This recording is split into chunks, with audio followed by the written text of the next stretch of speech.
Hello, everyone. I'm Valora Washington, CEO of the CAYL Institute, that's Community Advocates for Young Learners. It is my honor to welcome you to the CAYL Catalyst webinar series. Our goal is to bring you timely, relevant, and immediately actionable topics of interest about young children and the people who raise and teach them. We are the CAYL Institute. And on this call today are dozens of community-based leaders and elementary school principals who've participated in intensive professional development experiences hosted by CAYL since we were established in 2003. And for all of you, welcome to this webinar. Our CAYL webinar series are on topics that we offer as both an invitation and a challenge, a quick look into important issues about children and the people who work with them every day. We issued this invitation and challenge because, especially now, it is critical for us to understand the importance of thinking simultaneously about the field's present and our aspirations for the future. Now is the time that we have to engage with each other in order to nurture our collective thinking about the quality of life for our children and our families. And it's also an opportunity for us to advance early childhood education as a field of practice. And there's no better people to kick off this conversation about Black children than our two distinguished speakers today, Dr. Aisha Ray and Cemeré James. Cemeré James is the interim president and CEO of the National Black Child Development Institute, which leads advocacy for Black children at the national level and also has affiliate groups across the country. The National Black Child Development Institute develops and implements strategies to influence public policy around Black children and to raise issues about Black children's education and overall well-being. Dr. Aisha Ray is the Distinguished Fellow at the BUILD Initiative. She's also Professor Emerita of Child Development at the Erikson Institute. She's a developmental psychologist, and in her work, she focuses on racial equity, teaching, learning, and professional development. This webinar is very brief. It only lasts an hour. So we truly invite your questions and reflections throughout the presentation. In response to popular demand, at the end of this webinar, there is an option for you to click a link that we will give you in the chat to join some conversations with our speakers, to ask your questions, and to hear ideas from others. So let's get started, and let's think together about our children, about Black children. And let's be clear from the beginning. Our children, because of our children, we are transforming in ways that we as adults have never experienced before. Our intention is to invite you to consider how we, as their teachers and parents and advocates, can influence the trajectories of their lives and their possible futures. What are the opportunities and risks for Black children? How do we prepare Black children for a future that we have never experienced ourselves, a future that's destined to be technology infused, family fluid, and very, very diverse? Nelson Mandela reminded us that children are the rock on which we build our future. And Nobel laureate Dennis Gabor stated that we can't predict the future, but we can try to invent it. Inventing a better future for Black children is a really important thing that all of us can do right now. Thinking about the mega trends shaping Black children's lives, we realize that our children are living in an era in which the population of the United States is aging. By 2034, for the first time in United States history, older adults are going to outnumber children. And many of you have probably heard the recent news about the declining birth rate under COVID. But let's dig deeper. Beyond the basic facts about the decline in the proportion of the child population, is some other significant facts, some other mega trends. In 2018, for the first time in history, non-Hispanic whites made up less than half of the nation's population that was under 15. The white population is aging, and there are declines in the number of young whites. In contrast, the combined populations of Blacks, Hispanics, Asians, multiracial, and other races are now more than half of the under 15 age group. And by 2045, here's what we can expect to see. We're going to see whites being less than half of the United States population, Hispanics being about 25%, Blacks being about 13%, Asians about 8%, and multiracial populations about 4%. In other words, what this means is that the Black population is going to be relatively stable, while other groups are going to grow in proportion. So how can we influence Black children's destinies? I think we have to begin by facing reality. And here are a few data points about Black children. First, we know that 1 in 10 Black children has an incarcerated parent. The second thing we know, because Annie Casey did a study of measures of children's well-being, there was a possible 1,000 points. No group of children got all 1,000 points, so we're doing exceptionally well. But we did see that from those 1,000 points, Asians and Pacific Islanders scored in the 700s. Whites also scored in the 700s. Latinos scored in the 400s. American Indians scored in the 400s. And Black children scored in the 300s. Here's a third data point. Infant mortality has really been going down. We know that. But there's a lot of disparities, and we still see that children born of Black mothers still have the highest rates of infant mortality. A fourth data point starts with the good news that poverty was declining before COVID started. There was a decline in poverty for all children, although there are disparities. And we still see that when you combine Black and Hispanic children, they're about 2/3 of the children in poverty. A fifth data point, huge achievement gaps between groups. And so when we look at 4th grade reading, which, as you know, is a window into many other things, what we find is that 65% of all American children are not meeting where they should be on 4th grade reading. But when you look at Black children, 82% of them were below proficient, 82%. For American Indians, 81%. When you look at Hispanics, 77% below proficiency. When you look at whites, 55% below proficiency. A sixth point, which will be my last, is that we see that our children are facing adverse and punitive learning environments. And of course, this is influencing how well they're doing in school.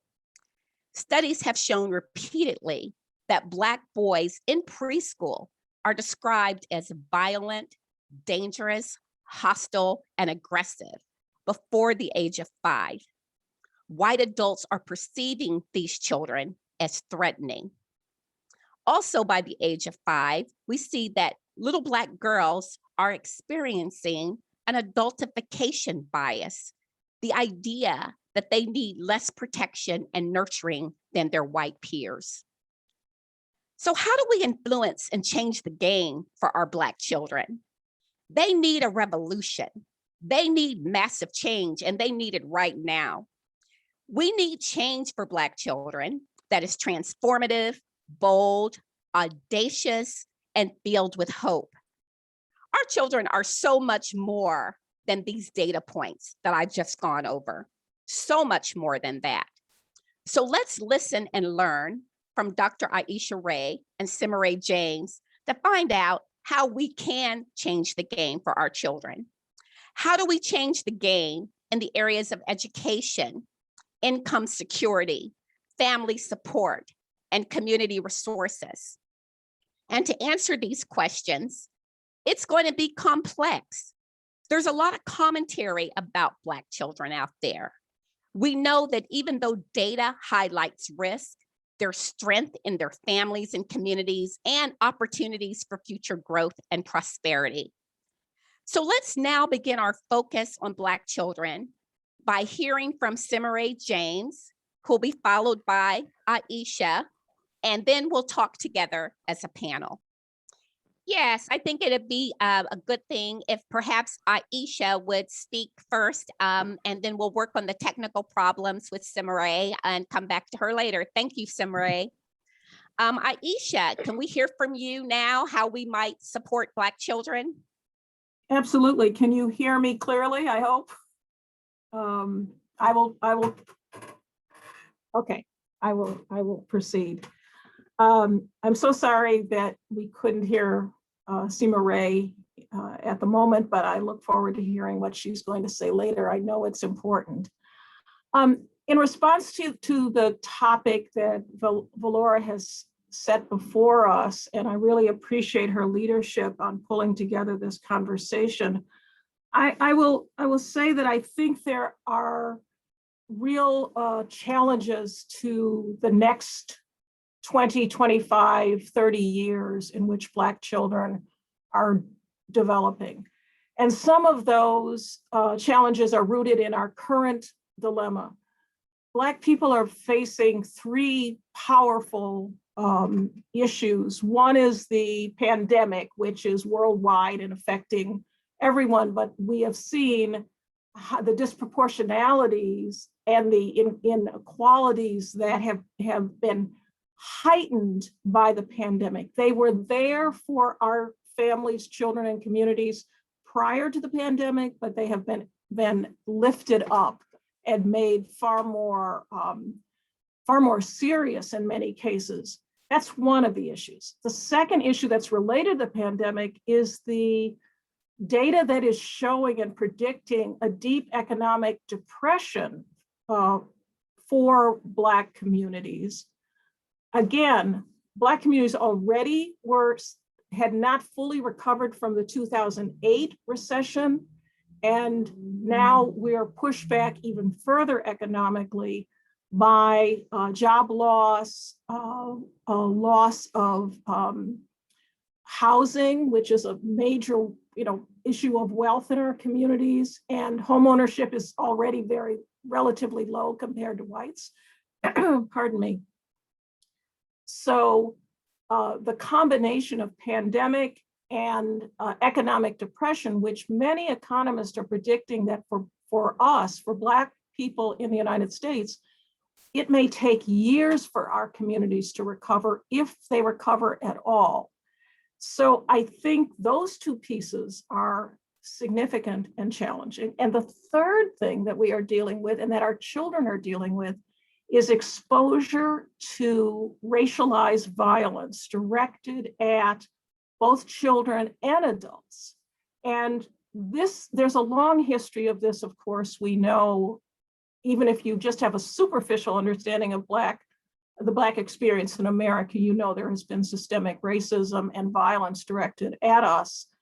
But this period we are living in now is quite similar in many ways to the period after the Civil War, when there was an enormous uptick in white violence towards Blacks to drive our communities back from political power. It's similar to the level of violence that was directed against Black activists in the 1960s and the assassinations of our leaders and jailing of our leaders. And now we see a similar expression of this violence, again, some of it perpetrated by individuals, law enforcement individuals, some of it being led by really white vigilantes who are acting from white supremacist points, of interest, apparently. But what do our children take away from these things? Some of it is, of course, incredibly terrifying to kids. And I think it can influence how they see the world, see their own options, the degree to which they're optimistic about the world, the degree to which they feel that the society they live in sees their humanity and respects it. I think one of the most powerful things in the last couple of weeks that many of us observed was the young people who testified at the trial, George Floyd trial, and their sense of guilt and obligation, their sense of anxiety and pain about what had happened to him. And this is shared across, I think, many, many, many populations of our children who have observed this murder by a police officer in their living rooms with their families. And so I think that the combination of the racialized violence, which is a problem for our communities and our kids, the impact of the pandemic and the economic depression combine to create a really powerful set of challenges or risks for the development and education of our kids. Now, what do we do about that in the time in going forward? One of the things I think we need to do is think about, as early childhood educators, we need to advocate for significant mental health supports in the programs that children are present in. Our communities are underserved in terms of mental health supports, and those mental health supports need to focus on how to help both children, parents, and educators, Black educators, to support children around the sets of anxieties and worries that they have, and to help their families know how to support them as well. Our families, Black Americans, for 400 years, we have sheltered our kids from the vicissitudes of this society, of this racist society. We need to continue to do that, but we also need support to do it well and to feel ourselves that our own humanity is respected in this country. So I think mental health work is an important thing. I also think it's really important for Black educators to build on the legacy of educational excellence that has been a key part of our survival as Black people in this country. And I think our children still need a lot of strong support to help them understand who they are and why their history, their communities, their families, and the long struggle that our ancestors have made is something to be proud of, to embrace, and to engage in. I think one of the ways that our children are made to feel better about our situation in this country is when they see us stand up and they are part of that as well and resist the oppression that is coming at us. So I think it's very important for us to model that, to help our children understand our history, to talk with them openly about this, to help them feel that pride of being a Black person, because there is, as Du Bois said long ago, there is much to love, much to embrace, and we need to help our children do this through our care and nurturing of them, both as educators, as parents, as community members. We need to build that kind of capacity in our children. Valora, I apologize. I have not been looking at the time, so I don't want to go over. So flag me if I'm supposed to be stopping like now or something. No, I think you're fine. Just continue. Okay. And so I think the other reality is that in the future, currently and in the future, and we are seeing this challenge right now, and we see it in what happened with the response to George Floyd and Breonna Taylor and the other assassinations of our people and other people as well, Latinos, Native Americans, Asian Americans, and white activists who have supported racial justice movements in this country. And that is that our children are living currently, are going to be living even more so in the future, in a highly ethnically, racially, and culturally diverse country. And there is, I think, a much greater tolerance for diversity in family structure, not entirely, but I think people are much more open to the fact that families are made up of two mothers, two dads, trans moms, trans dads, trans individuals, and that people can adopt, or people can, adults can adopt, or people can form families with people they wish to form families with without having any blood ties to one another. There's just tremendous diversity and much more tolerance and acceptance even, and even joy in this variability. And I think that's very important, that our children see all of humanity as people who they are part of and are included in. So I think this issue of the diversity is really an important one, and Valora spoke about this. Our children are growing up in a world where they have to learn how to get along with others. And I did some interviews with parents from various ethnic and racial groups a couple of years ago, and one of the questions was about what they wanted for their children. And every one of these groups, Somali parents, Black American parents, Puerto Ricans, Hmong parents, Burmese parents, everyone wanted their children to both feel proud of their culture and know their language, but they also all said they wanted their children to be able to get along with others because they knew that that's the way the world really is.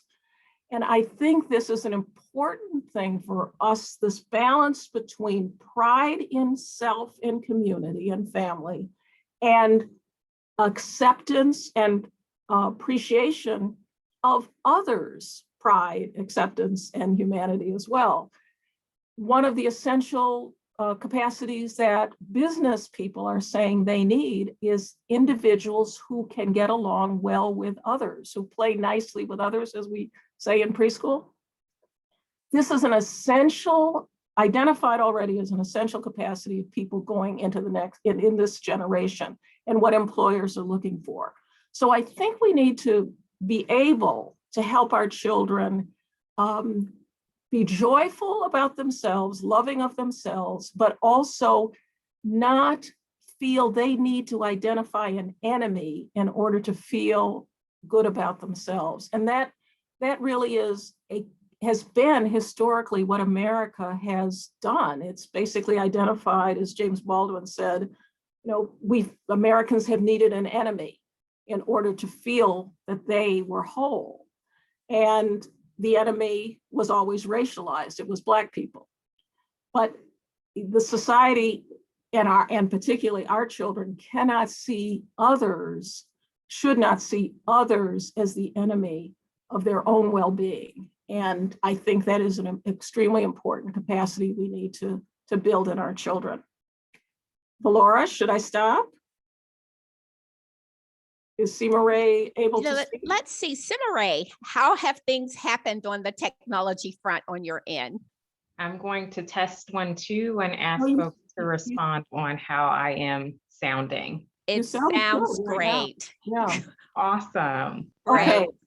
Welcome, I think I've Cemeré. spoken for 10 or 15 minutes, I hope. So I will stop, and I hope Cemeré heard me, but I don't know if she did or not. I was able to listen as well, and I think we're going to have so much synergy between what we said.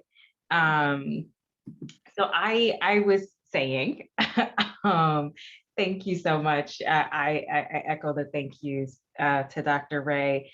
I was talking about 50 Forward. I actually was just sharing that NBCDI's 50th year was last year. We were founded in 1970, and I was thinking about, as Aisha talked about, the circumstances surrounding Black children in 1970, that Black children had just seen the Voting Rights Act passed in 1965. They had just witnessed in their communities, many die, many sacrifice their lives, put themselves in harm's way to fight for the right to vote. Many worried as they saw their parents and the folks in their community go out to vote, that even though the law had passed, that there was still danger in participating fully as an American citizen.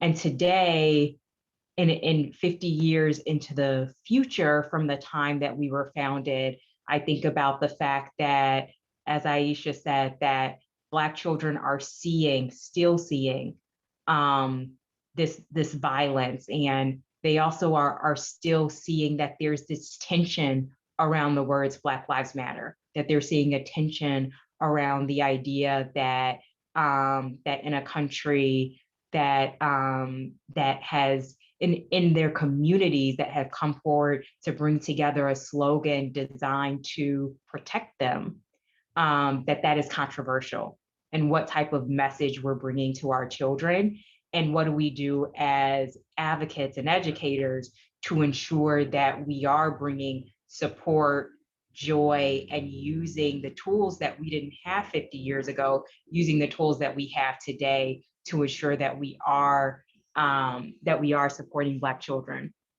But the 50-year mark for NBCDI has also really made me think about 50 forward, and what do we do in the next 5 or 10 years to lay the groundwork really well for the advocates who are going to be around in 50 years. And Valora's talking about how much more diverse the country is going to look at that point, as a wave of diversity is already in place.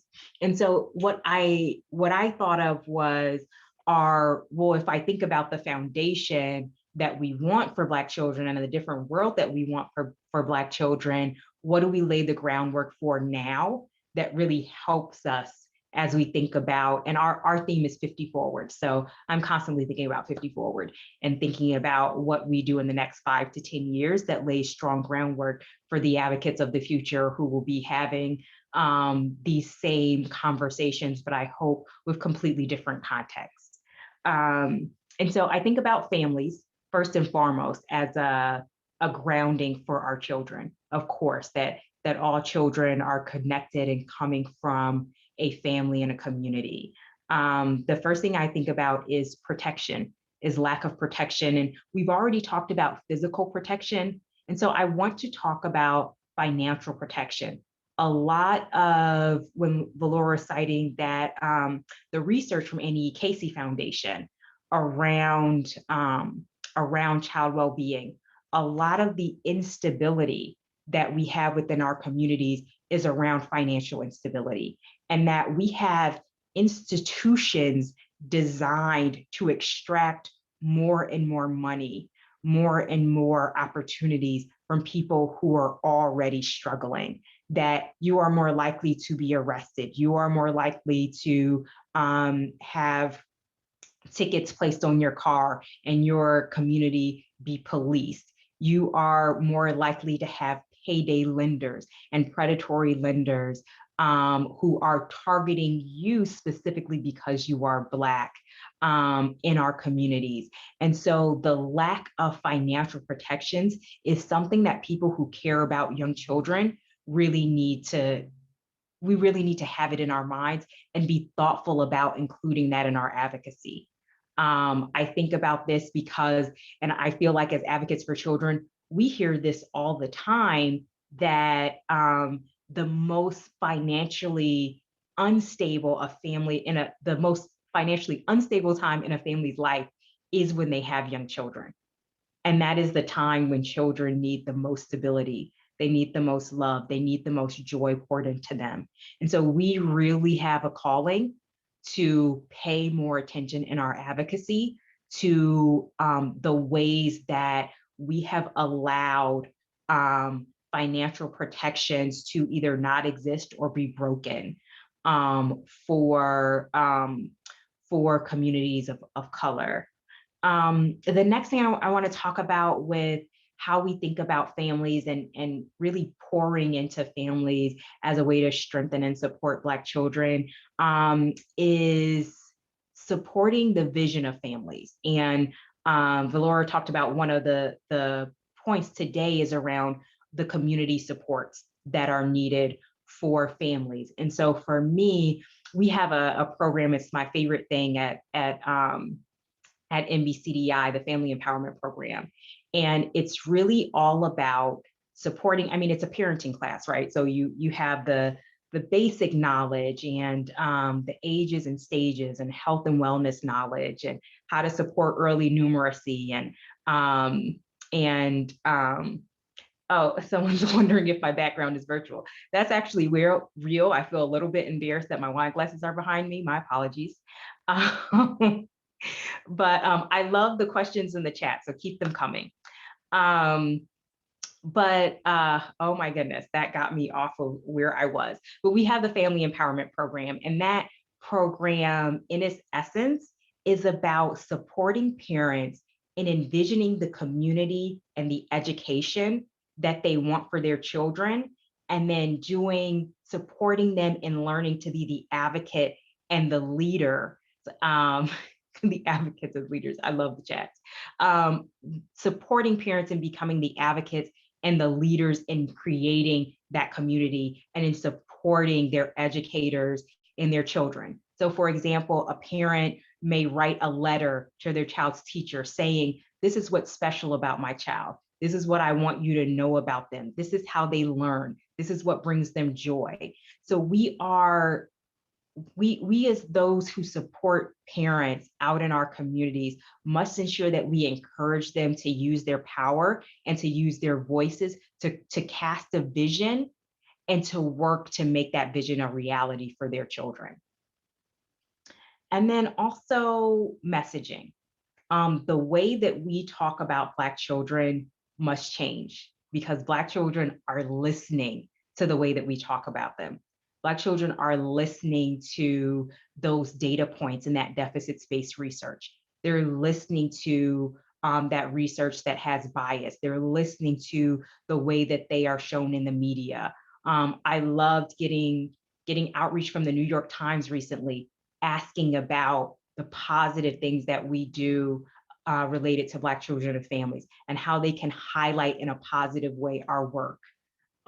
We too often, and there's much to do to bring ourselves to a positive point, but what we do in research is that we point to families and try to figure out how a family is deficient, how they don't add up and how they don't measure up to other families. And we don't look at systems and say, how do systems treat this family differently from that one? And that's the bent. And I see that turn absolutely changing. If you don't know about the Riser Network, please look them up. But I see that change. We see those changes happening. But on the whole, there's so much deficit-based research about Black families that we still quote, that we still use to drive policy. We have to get away from it. And I know Aisha has written about the issues with, for example, the 30 million word gap. Please go and read that so that you can start to understand and start to see how we diminish our children and we diminish, yes, the Riser Network. We diminish our children and we diminish our families through deficit-based research and through biased research. Then the Riser Network is a group, a diverse group of researchers who are really trained and really prepared to do research that is not deficit-based, that is designed to really address institutional racism by understanding that we need to focus on RISER, Riser, that we need to focus on researching institutions. We have a publication at NBCDI called Being Black is Not a Risk Factor, that we want our children to know that the numbers and the data and the research that they'll hear about themselves as they're growing up and what they'll see about themselves in the media as they're growing up is about how America has designed itself as a society to treat them and not anything inherent about themselves and who they are. That there's nothing about their skin that would cause them to be more violent, as Valora was talking about the ways that we describe Black children. So I think that messaging is extremely important and research is extremely important. And the research drives so much of the deficits. Messaging is driven by research. And I think that that's something that we need to be thoughtful about and really make that transition in the messaging and the research that we quote and that we use to drive the way that we talk about Black children, to really be thoughtful about ways that we can pull positive messaging from researchers who are really thoughtful about deficits-based research and about addressing that research. And then moving into educators. So I consider Black children having these two pillars. I think families, and then I think about the educators as another pillar, and a group that we need to be very thoughtful about how we support so that we put Black children in a different position in the decades to come. And so I am the daughter of a Baptist preacher. And so I have 3 Ps. I couldn't figure out 3 Ps for families, but I got 3 Ps for educators. And the first P is pay, that we should ensure that our educators, that same stability that we want families to have, families of young children to have, we should ensure that educators have the compensation that gives them that same stability. That if we have educators who are struggling to support their own families, especially our educators who are heads of household, and thinking about that, we have to focus on pay. That has to be something that we commit to making progress on within the coming years. And right now, when we think about messaging, when we think about what the ears of this country is open to, folks are thoughtful about the importance of educators. People are thoughtful about the small business owners that have had to close their doors during the pandemic. And so we need to be thoughtful about how we talk about childcare and how we talk about educators so that we can push for policy change. And I think about preparation. I really think about preparation when it comes to Black children, because regardless of race, we have internalized some bias. And so no matter the race of the teacher, every teacher needs to have addressed the biases, the natural biases that we carry from being in this country, in a country where the messaging around Black children has been negative. We all have to be thoughtful about that. And we need to give educators the tools. We don't need to be here wagging our fingers at educators saying, look at the suspensions and expulsions rate for Black boys. Look at the suspension and expulsion rates for Black girls. It's shameful to suspend 3-year-olds. It's shameful to expel 3-year-olds when we have not equipped educators with a different set of tools. And so preparation is extremely important. Preparation around mental health supports for young children. Preparation around trauma-informed care, when we know that Black children will have experienced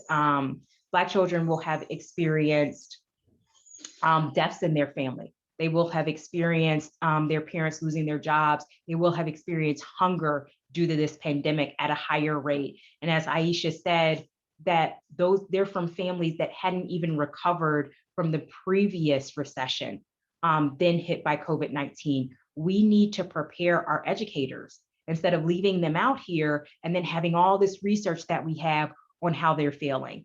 We need to do some research on what we can do to support educators in a new and different way. And then lastly, professional standards. And I know this is a tricky one because I'm not going to talk just about the professional standards for educators that educators should meet. I'm talking about what are our professional standards for professional development for educators? What are our professional standards for the quality of work? Again, what are the supports that we put around educators to ensure that they have what they need to be effective educators? That we cannot start to continue to have these demands for quality education without having any demands for systems being created to support our educators in providing that quality education. And so for me, before we even get to educators, you need to guarantee these outcomes for our children, we need to guarantee work environment, pay, professional professional supports for our Black children and families and for our Black educators. And thank you all. And I see, thank you so much, Jacqueline Jones, for putting in more information about the Riser Network into the chat. Thank you, Valora. We are going to transition now into our panel. Great, thank you. That's just so powerful what you and Aisha have presented to us. So many questions. I'm going to start with just giving Aisha a chance to wrap up or respond, and then we'll go into some other questions that have come up. Lots to talk about here. Well, thank you. And thank you, Cemeré. Cemeré and I have talked about these issues so many times that this is like an ongoing conversation. I do think that I do want to respond to to many of the points, but certainly to the last one. I think there are two responses about the sort of professional preparation issues, because I've looked at them a lot. And one of the realities is that we have not built, we Black people in this field have not built a Black teacher pipeline. We haven't conceptualized it, we haven't built it. We have relied on an assumption that the pipeline is going to emerge if you simply recruit Black teachers into already existing teacher education programs. Those teacher education programs, we already know, are alienating to many Black teachers because they often are really based on and uncritical about deficit perspectives research and deficit perspectives writing, and even deficit perspective practices that our teachers are exposed to, Black teachers are exposed to, and will say to Black faculty, will raise questions about this kind of education. We need to really think about how we capture young high school students' interest in teaching. There used to be in the United States, for instance, when I was in high school, a million years ago, granted, but there was a thing called Future Teachers of America. Thank you, Valora, for nodding your head. This was a club in high schools all over the country, including Black high schools. On the Black high schools in Chicago, and there'd be 40 kids who were in this program, and it was led by teachers, of course, because the teachers are in the school. We need to begin with that kind of support. We need to look to Black educators to sort of frame out what that pathway should look like. And there already are some of these programs that are being developed by organizations and groups around the country. There's a wonderful one in Philadelphia that's focused a little more on somewhat older kids, but certainly first, second, and third graders are part of it, called Black Educators for, I'll give it to Valora and she can send it to you, but I apologize for not completely remembering. But the guy who is running it is a guy named Sharif El Mekki, M-E-K-K-I. And he's gotten this beautiful structure of building the pipeline. And there are other efforts as well, all led by Black educators around the country. We need in early childhood to really think about how to do this, because I do not think relying on reforming the current teacher education infrastructure that exists in higher education, if we're thinking about a kind of, let's describe it as it has been described in the 1960s, a Black liberation education, an education that helps our children feel positive and understand their history and know from whence they came and where they are going, and supports them to believe they can do anything in this world and are brilliant. That education, those educators are generally not coming out of traditional teacher education programs. So while I agree with Cemeré, we have to focus on preparation, I would say that we need to dig deeper into what do we mean by that? Who are we holding accountable? And to recognize changing the current 1,000 teacher education programs around the country is a really big lift around this issue of the education of teachers to be successful with Black children. Thank you for that, Aisha. I want to ask you both, and there's so many threads we can pick up here, but Aisha and Cemeré mentioned NBCDI being formed in 1970. You and I can remember that. And we can also remember being part of that genre of Black educator who was really focused on a different pedagogy and a different kind of research and so forth. What lessons can we learn from that era that we could bring to today? That's the first question. Then the second question is, how do we turn this moment into a movement? This moment of dealing with these pandemics that have left so many Black families with food insecurity, with all kinds of other challenges we don't have to go through. And then we see the kinds of financial resources that are coming from the federal government to deal with a lot of these issues.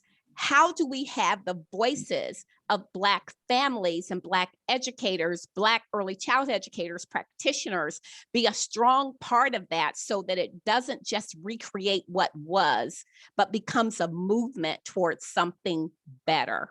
Those are two questions I'm wondering if each of you could respond. Well, Cemeré, you want to go first or should I go? Okay. I think the lessons of the past, if I understand your question correctly, Valora, the lessons of Black educators of the past, is that? Yeah. There is a literature on this in the field, and there's also the collective memory we have of those of us who've been around a long time. The key distinctions for Black educators that have been identified, and some of this research has been done by Black researchers trying to identify what is it that makes people successful with Black children, because we have been fed a notion that Black people are not good teachers of our children. That is part of what the white supremacist view, to denigrate and make Black people unsure about trusting our own members of our own community to educate our children successfully. But let me just say what the research has shown. Jacqueline Irvine, who was a professor at University of Georgia for a number of years, did a lot of this research, and she described a set of behaviors. And one of her descriptions was that excellent Black educators of Black children are people who are warm demanders. They are emotionally supportive of children's learning. They reaffirm that Black children are brilliant, capable learners and can do anything. And they hold that emotional space for children so that they feel safe and secure.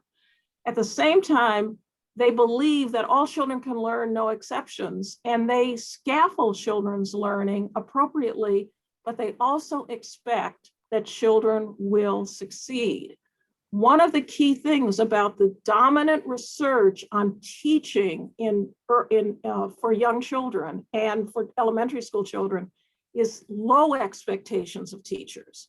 And there's a huge literature on this that shows that many white teachers have very low expectations. 70 to 80% of white Americans hold negative implicit biases about Black people. 70 to 80%. That is a lot of people. And so it's not surprising that white teachers may hold these negative perceptions of our children that Valora mentioned earlier. But one of the issues is the swarm demanding. The other is that Black teachers know Black families, and good Black teachers know Black families, and they understand the community and the environment and the ecology of the community that children come from. They are much more in tune with the actual realities of kids' lives than often teachers who are not Black have. And there is, again, research evidence that shows Black children do better with Black teachers. They are more attached to school. They do better on assessments of all kinds. Their attendance is better. And even when Black children have just one Black teacher, it improves it predicts to their attachment to school, to the fact that they stay in school. So this is a powerful intervention, not something that we should just think, oh, it's okay if they don't have Black teachers. No, Black children need Black people in their lives in teaching positions who are invested completely in their development. And those teachers need to be good at what they do. And they need to bring that cultural and community knowledge into their work with young children. The other thing is that Black teachers, in terms of these sort of challenging behavior issues, is Black teachers have been shown to be more effective often with what white teachers find disruptive. Black teachers know how to manage, again, because they have the cultural repertoire and manage appropriately, age appropriately. They're not shouting at kids or talking about their families or intimidating children. They are engaging children to help children internalize controls in a very appropriate ways. So I'll stop there and let, I don't know, if Cemeré wants to pitch into this.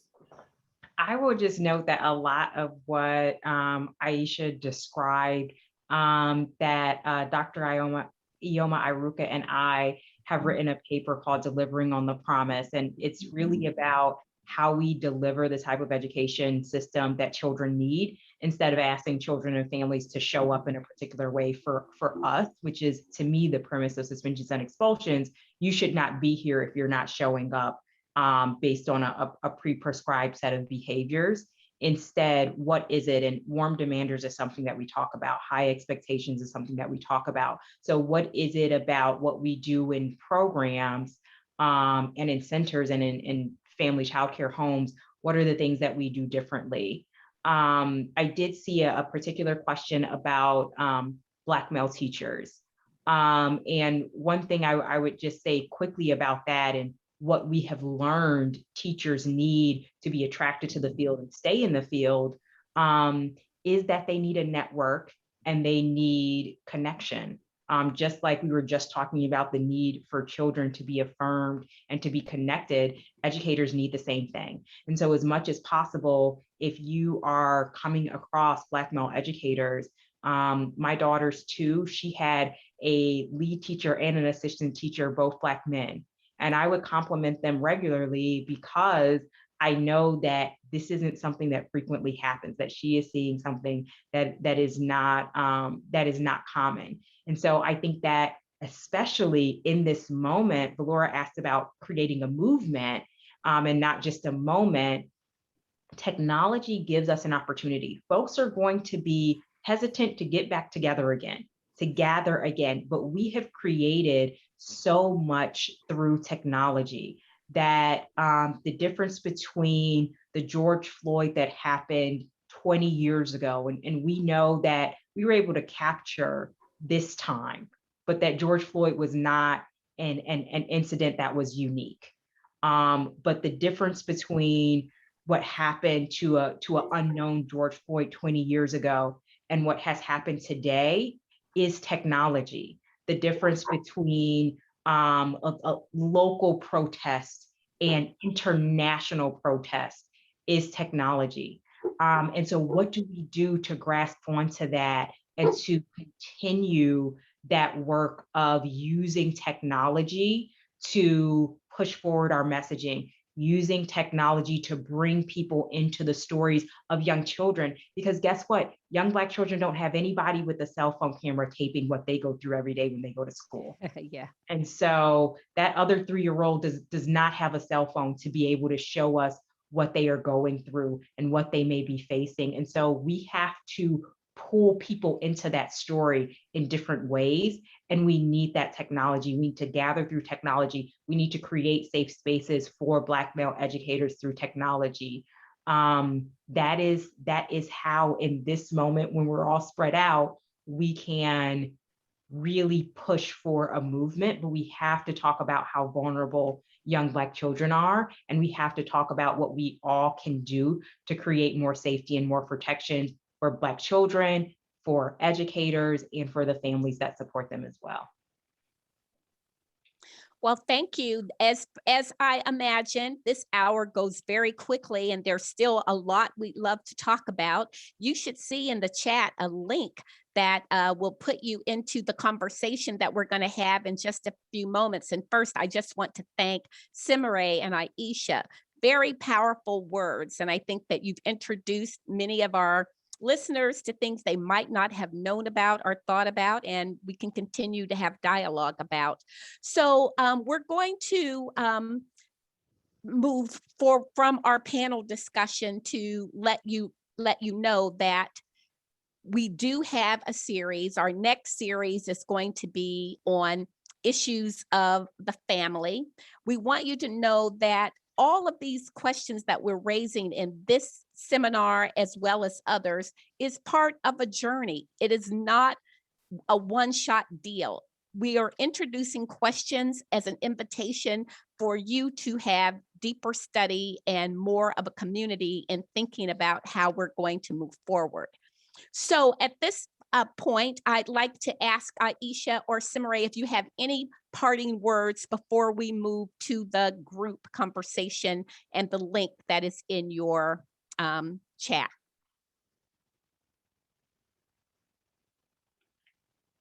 Yeah, I would just say actually thank you to those who joined, and I really challenge us all to continue these conversations in our communities with the families, to encourage us to all be thinking about a different vision for Black children moving forward and the steps that we can take to lay the groundwork for that vision. Thank you. I would agree with that. I do think it is really important for us to begin to find ways to organize this kind of, to build on this momentum that's coming out of this conversation, to really try to organize this. And you know, there are organizations, CAYL's one, NBCDI may be another, but I think it is absolutely critical that Black educators in the early childhood space, prenatal to age 8, really begin to think about this issue of, particularly, I mean, all of these issues, but definitely the question of what can educators do and what do we need to build and how do we need to build it going forward, that supports families, that engages families as part of that conversation, that it's not just professionals off talking about this, but it really includes our community in this conversation. So thank you, Valora, for this. Yeah, I really appreciate how much both of you emphasize families, because families have been the protective factor for decades, and families have to be at the root. Family voices, as well as practitioner voices, have to be at the root of what we do. So I'm going to invite all of you to click on the link on the side to join in the conversation. We want to thank the Foundation for Child Development, which is supporting this webinar series. We also want to encourage you to stay connected with our website to learn about our next webinar series, which is going to be on how families are changing for children in America today. And our keynote speaker there is going to be Ellen Galinsky. Thank you very much for joining us, and I hope to see you in the chat. Thank you. Thank you.